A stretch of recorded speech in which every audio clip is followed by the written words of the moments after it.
Ladies and gentlemen, I am SidAlpha, and welcome to Line of Sight, the weekly news roundup series that covers select news topics throughout the week in video games. Unlike what people are accustomed to seeing, both with my own content and with other channels, this is a news series that leaves politics and opinions at the door, focusing instead on providing information so you, the viewer, can make up your own minds and form your own opinions. That said, let's take a look at what's been happening in gaming for the week of February 18th, 2019. Activision Blizzard and Treyarch include loot box reserve crates with Call of Duty Black Ops 4. Reggie Fils-Aime has released a goodbye video announcing that he is retiring from Nintendo America. Bethesda is reportedly being sued over a trademark dispute regarding the Elder Scrolls VI Redfall. The U.S. Federal Trade Commission will be hosting a public workshop on loot boxes, and a story that isn't directly tied to gaming, but one that affects us all, YouTube's Adpocalypse 2019. Those are the stories we'll be covering, and now that we're all queued up, let's get started.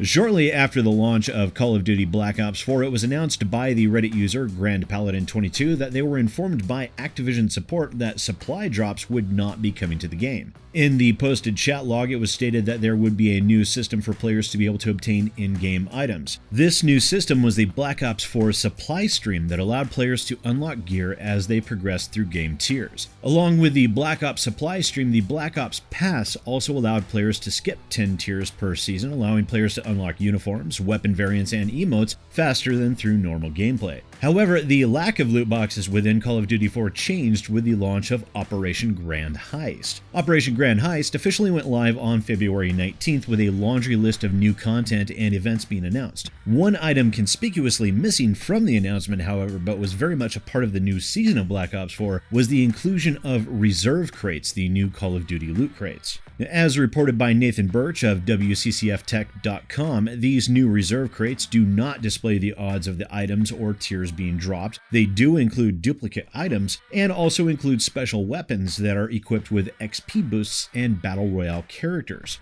Birch also reported that Redditors jumped on the inclusion of the Battle Royale characters within the reserve crates, as during a 2018 interview with Game Informer, the Black Ops 4 director David Vonderhaar had specifically stated that those same Blackout characters would only be locked behind missions and game quests. In response to this, Vonderhaar took to Reddit to attempt to explain why his answer was honest at the time of the interview, and in his statement, Vonderhaar stated the following: "I can tell you what we've done and what we plan on doing, but things change that I cannot predict or I didn't know about. Doubly true with the business side of things, which have little insight into and even less control over." This statement over the developers having a lack of control has led many to speculate that this decision to include the new reserve crates was potentially pushed on Treyarch by Activision Blizzard. These new reserve crates cost 200 Call of Duty points each, or around $2 US, and contain 3 items of varying rarity, including, as we stated previously, reskinned weapons that provide experience boosts for the player on a per-kill basis. Again, these loot crates also contain duplicate items. It has also been reported that some previously limited time items like the Operation Absolute Zero SWAT RFT rifle are now reserve crate exclusives. After more than 15 years working at Nintendo America, it was announced this week that Reggie Fils-Aime would be retiring as Chief Operating Officer. Fils-Aime, more simply referred to as Reggie by gamers and Nintendo fans, released a goodbye message on the 21st in which he had the following to say. For these past 15 years, I've been honored to be included as part of your family. Just as you understand that Nintendo always tries to put smiles on faces, well, let me tell you, you put thousands of smiles on mine.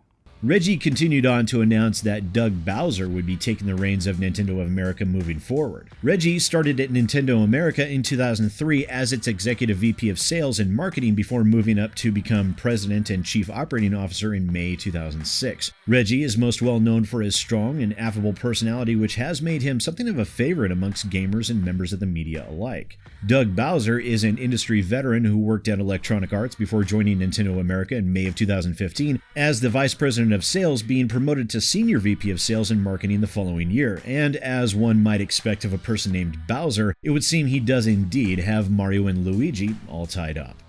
It's no secret that Bethesda's parent company ZeniMax has been highly litigious in the past when it comes to their video game titles, such as their lawsuit against Mojang, the creators of Minecraft in 2012, over the right to use the name Scrolls, or their lawsuit against Warner Brothers over the mobile game based on the TV series Westworld, claiming the game used the same code as Fallout Shelter. However, it would seem that Bethesda are on the receiving end of a potential lawsuit based on trademark infringement over the rumored title of their upcoming game, The Elder Scrolls VI Redfall. The title Redfall was discovered based upon a trademark filed by ZeniMax in September of last year. The reason for this trademark dispute is due to the two-book series titled Redfall, written by Jay Falconer and originally published in May of 2016. Per a Twitter statement Falconer made in response to Games Radar's article discussing the situation, Falconer stated that his lawyer had attempted to contact the games company in order to work out a simple licensing deal for them to use the name Redfall. He stated that their attempts were ignored, and as a result of that, they were left with no other choice, and that all of this could have been avoided.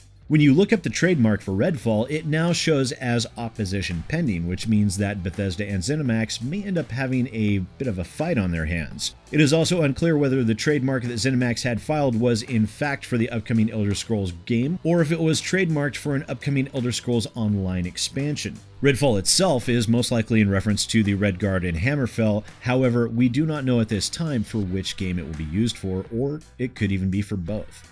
In April of last year, Senator Maggie Hassan sent a letter to the ESRB asking them to review their ratings process as it relates to loot boxes, and had taken up a very clear stance that if the games industry did not begin self-regulating loot boxes, the FTC may be forced to intervene. As a result of that letter, the ESRB created the new in-app purchases label that covers not only loot boxes, but any video game microtransactions. In their announcement, the ESRB President Patricia Vance stated, "With the new in-game purchases interactive element coming to physical games, parents will know when a game contains offers for players to purchase additional content. Moreover, we will be expanding our efforts to educate parents about the controls currently at their disposal to manage in-game spending before their kids press start." Then, in November of last year, Maggie Hassan asked the FTC to launch an investigation into loot boxes, and the FTC chairman, Joseph Simons, confirmed that he would. Fast forward to February 22nd of this year, Variety.com released an article stating they had obtained a letter written from Joseph Simons to Maggie Hassan stating that the FTC plans on hosting a public workshop later this year regarding the issue of loot boxes. Per Variety, Simons wrote, "We are currently planning a public workshop on loot boxes for later this year as one non-law enforcement option. A workshop could provide a forum for stakeholders representing wide-ranging perspectives, including consumer advocacy organizations, parent groups, and industry members. It also could help elicit information to guide subsequent consumer outreach, which could include a consumer alert." It is worth noting that Simons declined to comment on a timeline regarding any form of FTC legal investigation into loot boxes themselves, or whether one was even taking place, which would be considered not to be public information.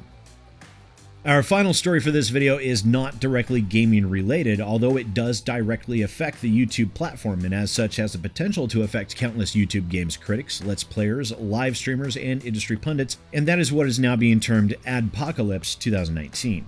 Recently, an individual posted a video in which he discussed how he found a quote-unquote wormhole into which there were a very large number of videos prominently featuring children, where individuals were commenting, sharing timestamps of children in briefly compromising positions, and a large manner of other untoward behavior. This individual and his followers bombarded advertisers in what seemed to be a concerted effort to get these advertisers to pull their campaigns from YouTube, of which Epic Games, Disney, and several others did end up pulling or pausing their advertising campaigns on YouTube.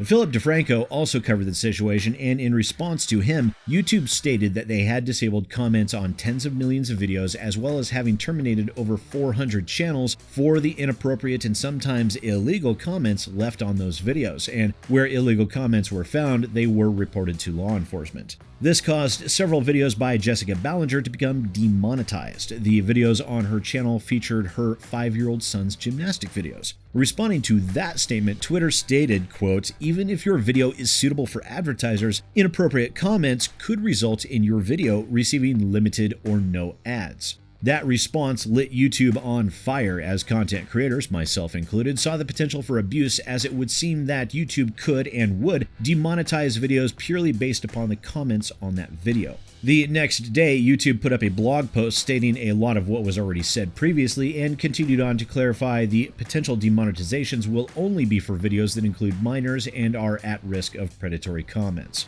As of recording this video, there has been no word on whether any of the advertisers that had paused their campaigns had resumed them as a result of YouTube's actions and statements. And there we have it. There has been a lot of news within the games industry in recent days, and obviously we're not going to be able to get to it all in a single video. If you enjoy this style and format of video, please do let us know down in the comments below, as well as if you want more videos from me, don't forget to check me out on my YouTube channel at youtube.com/SidAlpha. Exclusively Games is a new project, and as such, it definitely can use all of the support you can muster, so please do click on all the like and share buttons, and do come back next week for the next installment of Line of Sight. Don't worry, I'm not necessarily married to the name, and I recognize it's not terribly good. I'm actually awful at naming things, but I at least hope the content was good for you. Thank you so much for watching. Once again, ladies and gentlemen, I am SidAlpha, and I'll see you next time.